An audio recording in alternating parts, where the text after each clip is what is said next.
परमहंस गीता का 5वां अध्याय भवाटवी का स्पष्टीकरण।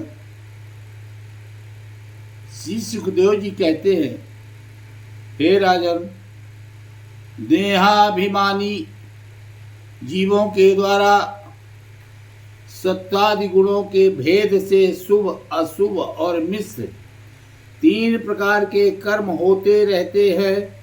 उन कर्मों के द्वारा ही निर्मित नाना प्रकार के शरीरों के साथ होने वाला जो संयोग वियोग दी रूप अनादि संसार जीव को प्राप्त होता है, उसके अनुभव के 6 द्वार हैं।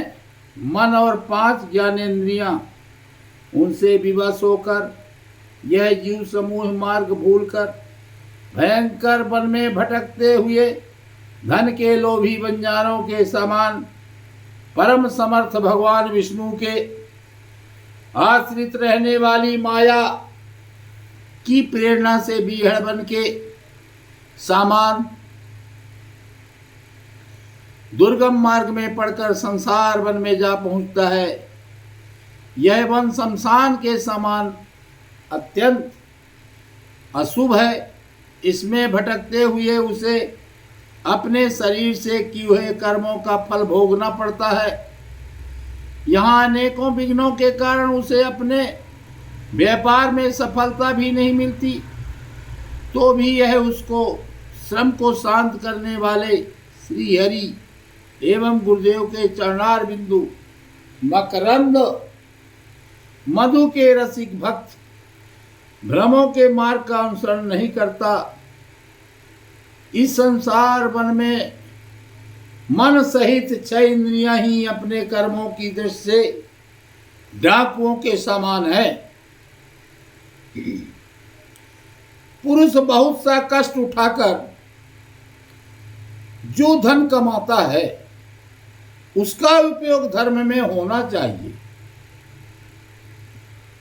वही धर्म यदि साक्षात भगवान परम पुरुष की आराधना के रूप में होता है, तो उसे परलोक में निःश्रेयस का हेतु बतलाया गया है। किंतु जिस मनुष्य का बुद्धि रूप सारथी विवेकहीन होता है और मन बस में नहीं होता, उसके उस धर्मोपयोगी धन को ये मन सहित 6 इंद्रिय देखना, स्पर्श करना, सुनना, स्वाद लेना, सूंघना, संकल्प विकल्प करना और निश्चय करना, इन वृत्तियों के द्वारा गृहस्थोचित विषयों भोगों में फंसाकर उसी प्रकार लूट लेती है जिस प्रकार बेईमान मुखिया का अनुगमन करने वाले एवं असावधान बंजारों के दल का धन चोर डाकू लूट ले जाते हैं। ये ही नहीं, उस संसार वन में रहने वाले उसके कुटुंबी भी, जो नाम से तो स्त्री पुत्रादि कहे जाते हैं, किंतु कर्म जिनके साक्षात भेड़ियों और गीदड़ों के समान होते हैं, उस अर्थलोलुप कुटुंबी के धन को उसकी इच्छा न रहने पर भी उसके देखते देखते इस प्रकार छीन ले जाते हैं, जैसे भेड़िए गड़रियों से सुरक्षित भेड़ों को उठा ले जाते हैं। जिस प्रकार यदि किसी खेत के बीजों को अग्नि द्वारा जला न दिया गया हो, तो प्रतिवर्ष जोतने पर भी खेती का समय आने पर वह फिर झाड़ झंखाड़ लता और तृण आदि से गहन हो जाता है। उसी प्रकार यह गृहस्थाश्रम भी कर्म भूमि है। इसमें भी कर्मों का सर्वदा उच्छेद कभी नहीं होता, क्योंकि यह घर कामनाओं की पिटारी है। उस गृहस्थाश्रम में आसक्त हुए व्यक्ति के धन रूप बाहरी प्राणों को डास और मच्छरों के समान नीच पुरुषों से तथा टिड्डी, पक्षी, चोर और चूहे आदि से क्षति पहुंचती रहती है। कभी इस मार्ग में भटकते भटकते यह अविद्या, कामना और कर्मों से कलुषित हुए अपने चित्र से दृष्टि दोष के कारण इस मर्त्य लोक को, जो गंधर्व नगर के समान असत है, सत्य समझने लगता है। फिर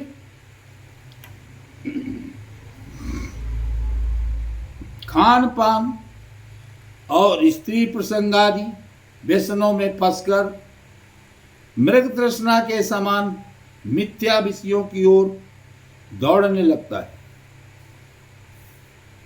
कभी बुद्धि के रजोगुण से प्रभावित होने पर सारे अनर्थों की जड़ अग्नि के मल रूप सोने को ही सुख का साधन समझकर उसे पाने के लिए लालायित हो इस प्रकार दौड़ धूप करने लगता है। जैसे वन में जाड़े से ठिठुरता हुआ पुरुष अग्नि के लिए व्याकुल होकर उन्मुख पिशाच की अगिया बेताल की और उसे आग समझकर दौड़े। कभी इस शरीर को जीवित रखने वाले घर, अन्न, जल और धन आदि में अभिनिवेश करके इस संसार शरण में इधर उधर दौड़ धूप करता रहता है। कभी बवंडर के समान आंखों में धूल झोंक देने वाली स्त्री गोद में बैठा लेती है तो तत्काल रंगांध सा होकर सत्पुरुषों की मर्यादा का भी विचार नहीं करता। उस समय नेत्रों में रजोगुण की धूल भर जाने से बुद्धि ऐसी मलिन हो जाती है कि अपने कर्मों के साक्षी दिशाओं के देवताओं को भी भुला देता है। कभी अपने आप ही एकाध बार विषयों का मिथ्यात्व जान लेने पर भी अनादिकाल से देह में आत्मबुद्धि रहने से विवेक बुद्धि नष्ट हो जाने के कारण उन्मरमरी चिकातुल्य विषयों की ओर ही फिर दौड़ने लगता है। कभी प्रत्यक्ष शब्द करने वाले उल्लू के समान शत्रुओं की और परोक्ष रूप से बोलने वाले जीवरों के समान राजा की अति कठोर एवं दिल को दहला देने वाली डरावनी डांट डपट से इसके कान और मन को बड़ी व्यथा होती है। पूर्व पुण्य क्षीण हो जाने पर यह जीवित ही मुर्दे के समान हो जाता है और जो कारस्कर एवं काक तुंड आदि जहरीले फलों वाले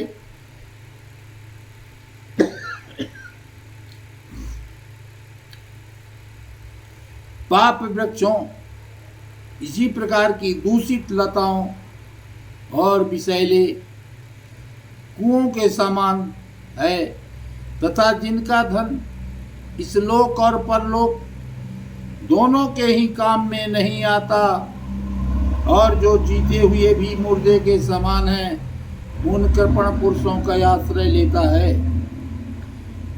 कभी असत पुरुषों के संग से बुद्धि बिगड़ जाने के कारण सूखी नदी में गिरकर दुखी होने के समान इस लोक और परलोक में दुख देने वाले पाखंड में फंस जाता है।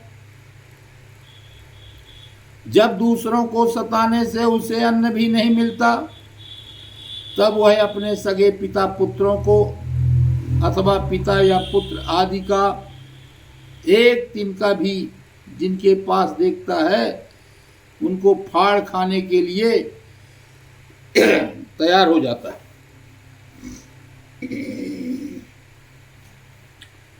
कभी दावानल के समान प्रिय विषयों से शून्य एवं परिणाम में दुखमय घर में पहुंचता है तो वहां इष्टजनों के वियोग आदि से उसके शोक की आग भड़क उठती है।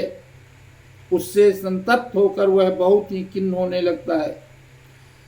कभी काल के समान भयंकर राजकुल रूप राक्षस इसके परम प्रिय।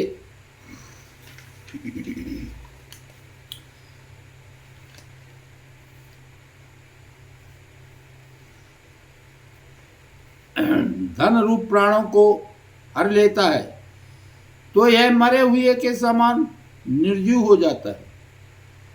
कभी मनोरथ के पदार्थों के समान अत्यंत असत पिता पितामह आदि संबंधों को सत्य समझकर उनके सहसास से स्वप्न के समान क्षणिक सुख का अनुभव करता है। गृहस्थाश्रम के लिए जिस जिस कर्म विधि का महान विस्तार किया गया है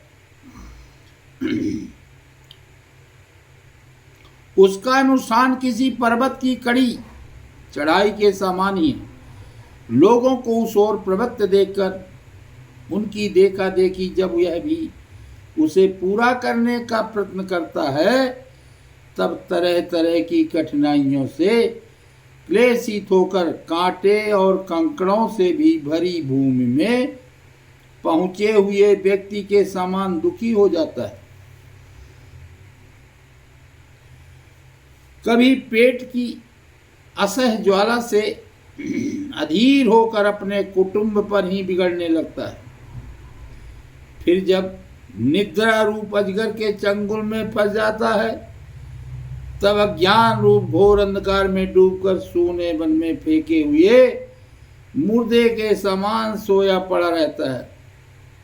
उस समय इसे किसी बात की सुध नहीं रहती।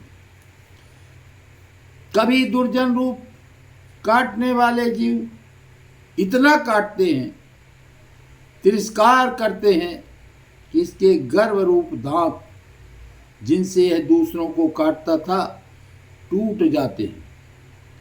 तब इसे अशांति के कारण नींद भी नहीं आती तथा मर्म वेदना के कारण क्षण क्षण में विवेक शक्ति क्षीण होते रहने से अंत में अंधे की भांति यह नरक रूप अंधे कुएं में जा गिरता है।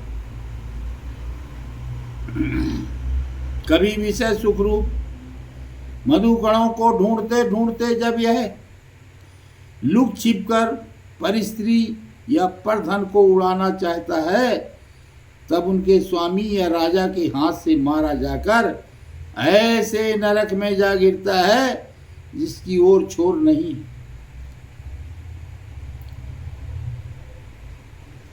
इसी से ऐसा कहते हैं कि प्रवृत्ति मार्ग में रहकर किए हुए लौकिक और वैदिक दोनों ही प्रकार के कर्म जीव को संसार की ही प्राप्ति कराने वाले हैं।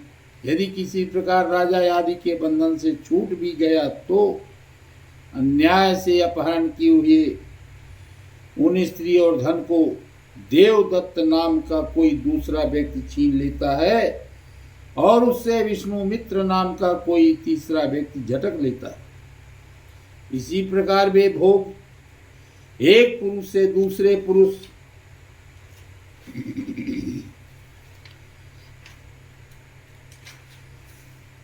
के पास जाते रहते हैं, एक स्थान पर नहीं ठहरते। कभी कभी शीत और वायु आदि अनेकों आदि दैविक आदि भौतिक और आध्यात्मिक दुख की स्थितियों के निवारण करने में समर्थ न होने से यह अपार चिंताओं के कारण उदास हो जाता है। कभी परस्पर लेन देन का व्यवहार करते समय किसी दूसरे का थोड़ा सा दमड़ी भर अथवा इससे भी कभी धन चुरा लेता है तो इस बेईमानी के कारण उससे बैठ ठन जाता है। इस मार्ग में पूर्वोक्त विघ्नों के अतिरिक्त सुख दुख राग द्वेष भय अभिमान प्रमाद उन्माद शोक मोह लोभ मत्सर ईर्ष्या अपमान क्षुधा पिपासा आदि व्याधि जन्म जरा और मृत्यु आदि और भी अनेकों विघ्न है। इस विघ्न बहुल मार्ग में इस प्रकार भटकता हुआ यह जीव किसी समय देव माया रूपणी स्त्री के बाहुपास में पड़कर विवेकहीन हो जाता है, तब उसी के लिए विहार भवन आदि बनवाने की चिंता में ग्रस्त रहता है तथा उसी की आश्रित रहने वाले पुत्र पुत्री और अन्य स्त्रियों के मीठे मीठे बोल, चितवन और चेष्टाओं में आसक्त होकर उन्हीं में चित्त फंस जाने से वह इंद्रियों का दास अपार अंधकार में नरकों में गिरता है। काल चक्र साक्षात भगवान विष्णु का आयुध है। वह परमाणु से लेकर द्विपरार्ध पर्यंत क्षणघटी आदि अवयवों से युक्त है। वह निरंतर सावधान रहकर घूमता रहता है। जल्दी जल्दी बदलने वाली बाल्य यौवन आदि अवस्थाएं ही उसका वेग है। उसके द्वारा वह ब्रह्म से लेकर क्षुद्राति क्षुद्र तृण पर्यंत सभी भूतों का निरंतर संहार करता रहता है।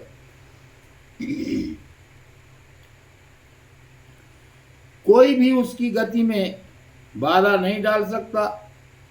उससे भय मानकर भी जिनका यह कालचक्र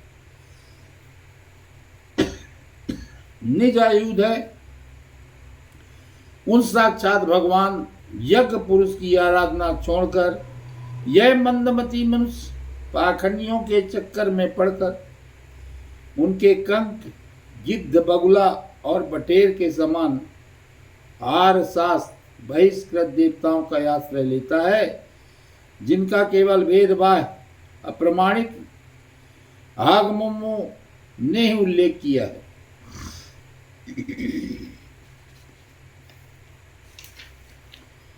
ये पाखंडी तो स्वयं ही धोखे में है।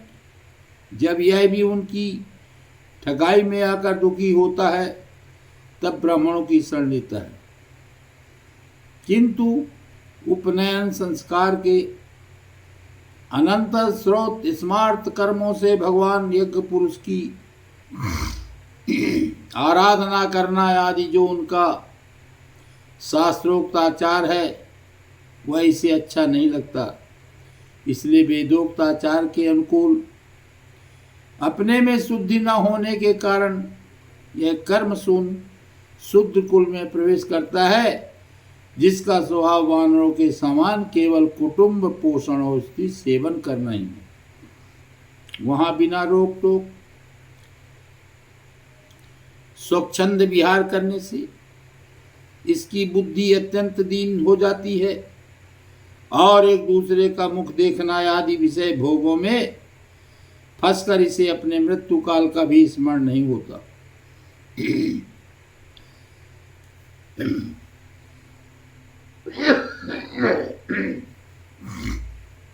वृक्षों के समान जिनका लौकिक सुखी फल है, उन घरों में ही सुख मानकर वानरों की भांति स्त्री पुत्रादि में आसक्त होकर यह अपना सारा समय मैथुनादि विषय भोगों में ही बिता देता है। इस प्रकार प्रवृत्ति मार्ग में पड़कर सुख दुख भोगता हुआ यह जीव रोग रूपी गिर गुहा में फंसकर उसमें रहने वाले मृत्यु रूप हाथी से डरता रहता है। कभी कभी शीत वायु आदि अनेक प्रकार के आदि दैविक आदि भौतिक और आध्यात्मिक दुखों की निवृत्ति करने में जब असफल हो जाता है तब वह समय अपार विषयों की चिंता से यह खिन्न हो उठता है। कभी आपस में क्रय विक्रय आदि व्यापार करने पर बहुत कंजूसी करने से इसे थोड़ा सा धन हाथ लग जाता है। कभी धन नष्ट हो जाने से जब इसके पास सोने बैठने और खाने आदि की भी कोई सामग्री नहीं रहती, तब अपने अभिष्ट भोग न मिलने से यह उन्हें चोरी आदि बुरे उपायों से पाने का निश्चय करता है। इससे इसे जहां तहां दूसरों के हाथ से बहुत अपमानित होना पड़ता है। इस प्रकार धन की आसक्ति से परस्पर बैर भाव बढ़ जाने पर भी यह अपनी पूर्व वासनाओं से विवश होकर आपस में विवाह आदि संबंध करता और छोड़ता रहता है।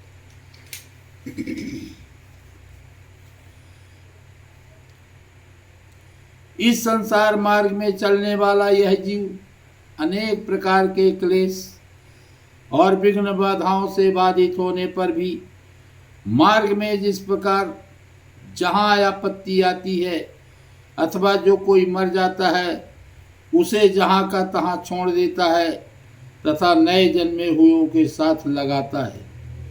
कभी किसी के लिए शोक करता है, किसी का दुख देखकर मूर्छित हो जाता है, किसी के वियोग होने की आशंका से भयभीत हो उठता है, किसी से झगड़ने लगता है, कोई आपत्ति आती है तो रोने चिल्लाने लगता है, कहीं कोई मन के अनुकूल बात हो गई तो प्रसन्नता के मारे फूला नहीं समाता, कभी गाने लगता है और कभी उन्हीं के लिए बंधने में भी नहीं हिचकता। साधुजन इसके पास कभी नहीं आते। यह साधु संग से सदा वंचित रहता है। इस प्रकार यह निरंतर आगे ही बढ़ रहा है। जहाँ से इसकी यात्रा आरंभ हुई है और जिसे इस मार्ग की अंतिम अवधि कहते हैं, उस परमात्मा के पास यह अभी तक नहीं लौटा। परमात्मा तक तो योग शास्त्र की भी गति नहीं है। जिन्होंने सब प्रकार के दंड शासन का त्याग कर दिया है, वे निवृत्ति पारायण संयतात्मा मुनिजन ही उसे प्राप्त कर पाते हैं। जो दिग्गजों को जीतने वाले और बड़े बड़े यज्ञों का अनुष्ठान करने वाले राजर्षि हैं, उनकी भी वहाँ तक गति नहीं है। वे संग्राम भूमि में शत्रुओं का सामना करके केवल प्राण पर त्याग ही करते हैं तथा जिसमें यह मेरी है ऐसा अभिमान करके बैठ ठानता था, उस पृथ्वी में ही अपना शरीर छोड़कर स्वयं परलोक को चले जाते हैं। इस संसार से भी पार नहीं होते। अपने पुण्य कर्म रूप लता का आश्रय लेकर यदि किसी प्रकार यह जीव इन आपत्तियों से अथवा नरक से छुटकारा पा भी जाता है तो फिर इसी प्रकार संसार मार्ग में भटकता हुआ इस जन समुदाय में मिल जाता है। यही दशा स्वर्ग आदि ऊर्ध्वलोकों में जाने वालों की भी है। राजन राजर्षि भरत के विषय में पंडित जन ऐसा कहते हैं, जैसे गरुड़ जी की होड़ कोई मक्खी नहीं कर सकती, उसी प्रकार राजर्षि महात्मा भरत के मार्ग का कोई अन्य राजा मन से ही भी अनुसरण नहीं कर सकता। उन्होंने पुण्य कीर्ति श्री हरि में अनुरक्त होकर अति मनोरम स्त्री पुत्र मित्र और राज्यादि को युवावस्था में ही विष्टा के समान त्याग दिया था। दूसरे के लिए तो इन्हें त्यागना बहुत ही कठिन है। उन्होंने अति दुस्तज्य पृथ्वी, पुत्र, स्वजन, संपत्ति और स्त्री की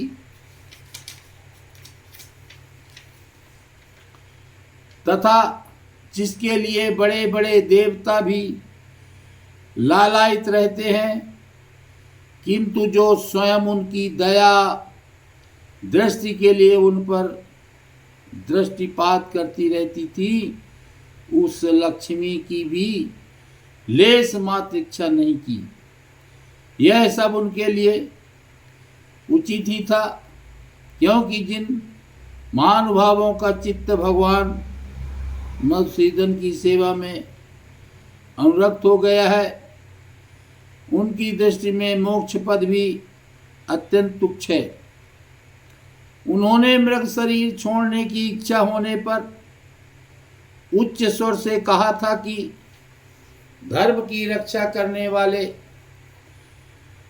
धर्मानुष्ठान में निपुण एवं गम्य संख्या के प्रतिपाद्य प्रकृति के अधीश्वर यज्ञ मूर्ति सर्वांतर्यामयी श्री हरि को नमस्कार है।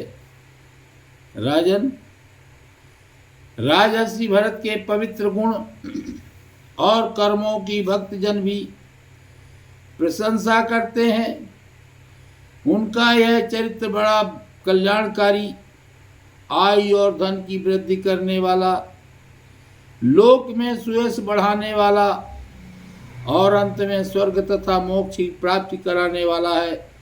जो पुरुष इसे सुनता या सुनाता है और इसका अभिनंदन करता है, उसकी सारी कामनाएं स्वयं ही पूर्ण हो जाती हैं। दूसरों से उसे कुछ भी नहीं मांगना पड़ता।